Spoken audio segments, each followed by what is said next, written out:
दोस्तों, आप रोज फेविकॉल इस्तेमाल करते हो, लेकिन क्या आपने कभी सोचा है कि ये सफेद गोंद आखिर बनता किससे है? कहीं ऐसा तो नहीं कि इसमें जानवरों की हड्डियां या चर्बी मिलाई जाती हो?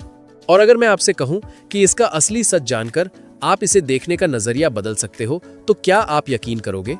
क्योंकि आज हम आपको ले चलने वाले हैं एक ऐसी दुनिया में जहां केमिकल्स, मशीनें और हाईटेक प्रोसेस मिलकर एक साधारण दिखने वाले गोंद को बनाते हैं बेहद मजबूत, जहां हर बूंद के पीछे छुपी है साइंस और हर स्टेप में है परफेक्शन। तो चलिए जानते हैं फेविकॉल का पूरा सच, शुरुआत से लेकर फैक्ट्री तक। सबसे पहले समय में थोड़ा पीछे चलते हैं। बहुत पुरानी समय में, जब कोई केमिकल इंडस्ट्री नहीं थी, तब भी इंसान चीजों को जोड़ना चाहता था। तब गोंद बनता था जानवरों की हड्डियों, खाल और टिश्यू से। इन्हें उबालकर एक चिपचिपा पदार्थ बनाया जाता था जिसे एनिमल ग्लू कहा जाता था। मिस्र की सभ्यता में पिरामिड और लकड़ी के फर्नीचर बनाने में इसी तरह के गोंद का इस्तेमाल होता था। यानी गोंद की कहानी हजारों साल पुरानी है, लेकिन असली क्रांति आई जब केमिकल इंडस्ट्री विकसित हुई और तब बना सिंथेटिक ग्लू, जिसमें सबसे ज्यादा इस्तेमाल होता है पीवीए पॉलीवाइनल एसीटेट। यही वो केमिकल है जो फेविकॉल का मेन इंग्रेडिएंट है। अब समझते हैं फेविकॉल का रॉ मटेरियल क्या होता है। दोस्तों, फेविकॉल कोई साधारण गोंद नहीं है, यह एक स्मार्ट केमिकल मिक्सचर होता है। इसके मुख्य इंग्रेडिएंट्स हैं पीवीए, पानी और कुछ खास एडिटिव्स।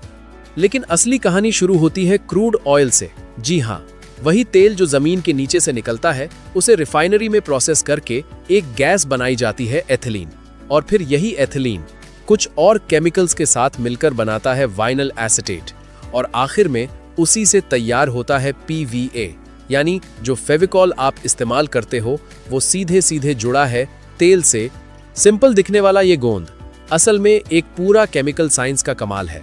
अब आते हैं सबसे इंटरेस्टिंग पार्ट पर, फेविकॉल का फैक्ट्री प्रोसेस। जरा कल्पना कीजिए एक विशाल इंडस्ट्रियल प्लांट जहां बड़े बड़े स्टील के टैंक लगे हैं, पाइपलाइनों का जाल बिछा हुआ है और हर जगह ऑटोमेटेड मशीनें काम कर रही हैं। सबसे पहले आता है पॉलीमराइजेशन प्रोसेस।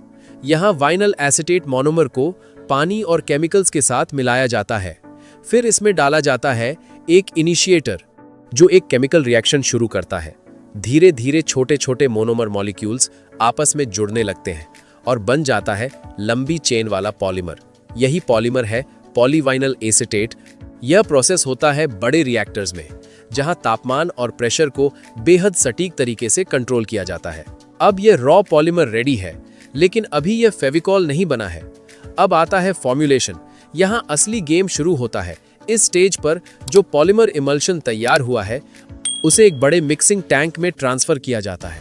अब इसमें एक एक करके अलग अलग केमिकल्स मिलाए जाते हैं, लेकिन ये मिक्सिंग बिल्कुल रैंडम नहीं होती। हर केमिकल की मात्रा पहले से सेट फॉर्मूला के हिसाब से डाली जाती है। सबसे पहले मिलाए जाते हैं प्लास्टिसाइजर्स।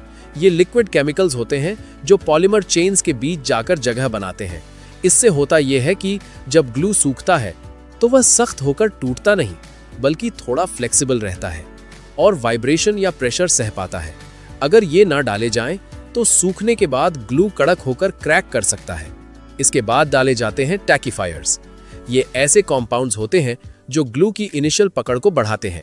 यानी जैसे ही आप ग्लू लगाते हैं तो सरफेस पर तुरंत ग्रिप बनने लगती है। अब बारी आती है फिलर्स की। ये फाइन पाउडर फॉर्म में होते हैं। इन्हें डालने का मेन काम होता है ग्लू की थिकनेस यानी विस्कोसिटी को कंट्रोल करना। ये मिक्सचर को स्टेबलाइज भी करते हैं ताकि स्टोरेज के दौरान अलग अलग लेयर्स में सेटल ना हो। इसके बाद मिलाए जाते हैं प्रिजर्वेटिव्स। क्योंकि ये पूरा ग्लू वाटर बेस्ड होता है, इसलिए इसमें बैक्टीरिया और फंगस पनप सकते हैं।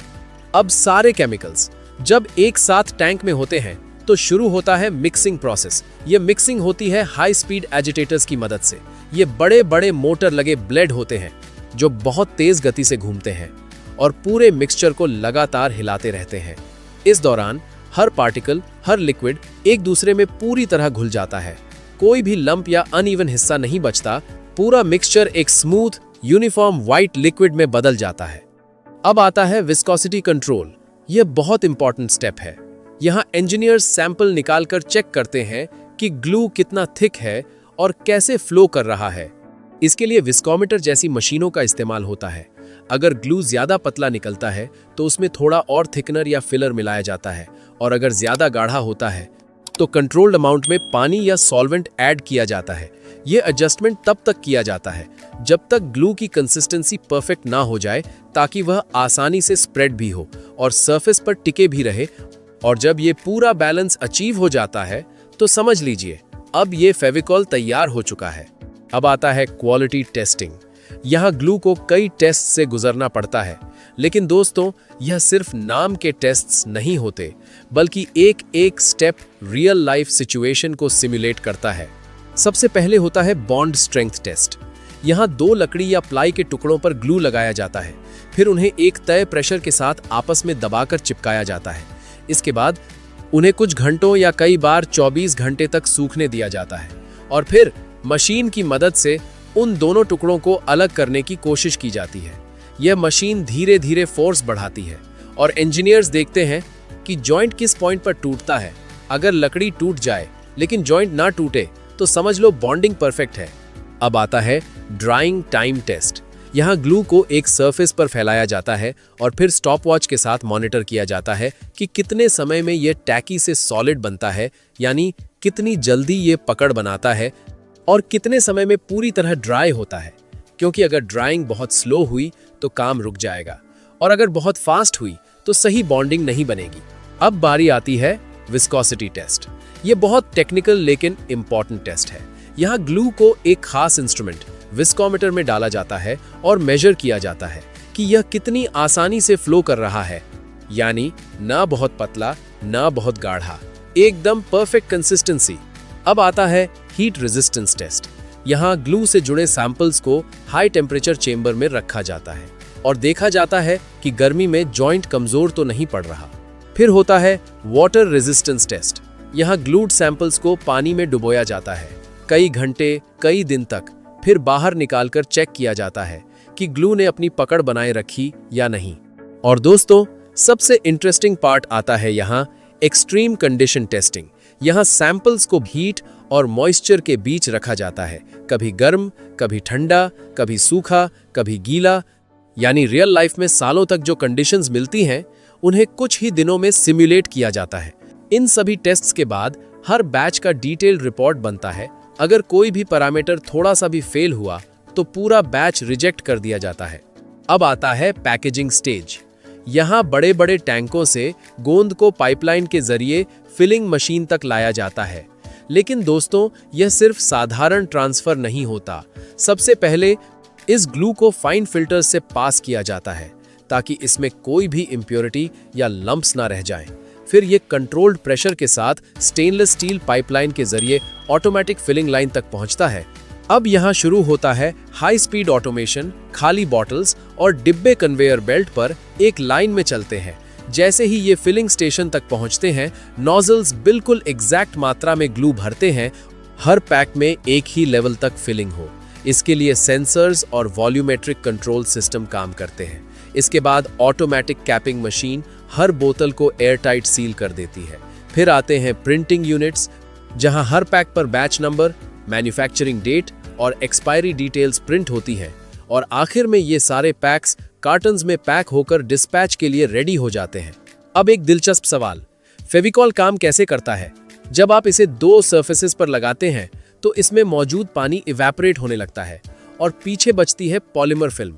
ये फिल्म दोनों सरफेसेस के माइक्रोस्कोपिक गैप्स में घुस जाती है और जैसे जैसे सूखती है ग्रिप मजबूत होती जाती है और जितना ज्यादा सरफेस कांटेक्ट उतनी ज्यादा मजबूत बॉन्डिंग। भारत में फेविकॉल को पॉपुलर बनाया पिडिलाइट इंडस्ट्रीज ने। उस समय कारपेंटर्स एनिमल ग्लू इस्तेमाल करते थे जो टाइम कंज्यूमिंग और कमजोर था, लेकिन फेविकॉल आया और उसने पूरी इंडस्ट्री बदल दी। अब सोचिए, आपकी चेयर, आपकी टेबल, आपकी किताबें, इन सब के पीछे कहीं ना कहीं फेविकॉल है। और सबसे इंटरेस्टिंग बात, फेविकॉल के एड्स ने इसे सिर्फ प्रोडक्ट नहीं बल्कि इमोशन बना दिया। फेविकॉल के एड्स भारत के सबसे क्रिएटिव एड्स में गिने जाते हैं। फेविकॉल का मजबूत जोड़ है, टूटेगा नहीं। यह सिर्फ एक लाइन नहीं बल्कि एक भरोसा बन चुका है। तो दोस्तों, अगली बार जब आप फेविकॉल इस्तेमाल करें तो याद रखिएगा, यह सिर्फ एक गोंद नहीं बल्कि chemistry plus engineering plus innovation का परफेक्ट कॉम्बिनेशन है। अगर आपको यह जानकारी पसंद आई हो तो लाइक जरूर करें और बताइए अगली वीडियो किस टॉपिक पर चाहिए। और ऐसे ही ज्ञानवर्धक और दिलचस्प वीडियो देखने के लिए हमारे चैनल को सब्सक्राइब जरूर करें। बहुत शानदार है।